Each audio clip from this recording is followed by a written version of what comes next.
Hey, it's Rebecca Smith from the KBIA newsroom in Columbia, and it's time for Missouri Health Talks, a project where we listen in on Missourians' conversations about access to healthcare. This week we hear from Denicia Dwarica, who's a urogynecologist, and Elizabeth Malm-Buatsi, a pediatric urologist at the MU Women's and Children's Hospital. They spoke about some of the misconceptions about urinary tract infections, or UTIs. Here's Dr. Dwarica. The only risk factor related to UTI and intercourse, one is the use of spermicide. That increases your risk of UTI. And two, frequency of intercourse, which could be high frequency or even low frequency as well. So with respect, we would not recommend use of spermicide. There's more effective birth control that should be used than spermicide, and it increases your risk of irritation and UTI.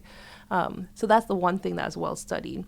But overall, we have multiple non-sexually active women who have UTIs. You have your infant population, and I have my elderly population. And lots of these women are widowed or divorced or or partners are unable to have intercourse, and they have UTIs. So I think the stigma between UTI and sex should not even exist in the first place. Just think about your anatomy, and we as women have an anatomy that allows us to bring children into this world. So that's why our anatomy is the way it is. Unfortunately, some parts are closer to the urethra and bladder than others, so it increases our risk of UTI. I think it's one of those things that magically you think is working, and so you're going to tell them void before sex and void after sex. But I really think it's a water problem. Like if the urine is concentrated, it's going to burn, whether you have sex or not, right? So increasing water, and most of these, they don't drink enough water. If you just change your water, it gets concentrated. You don't want to pee, it burns. So you definitely don't drink. You cuddle and say, oh, I'm hurting, I have a UTI. They check it, of course, there's bacteria everywhere. Then you get antibiotics. Then of course you feel better. You're going to drink more with the medications. It's just flushing the system. With women, I usually see the extremes. I see the women who are well hydrated, and they tell me, I have my 34-ounce bottle and I fill it 3 times a day. They're very good at that. But then you have the other extreme who will drink coffee and tea all day.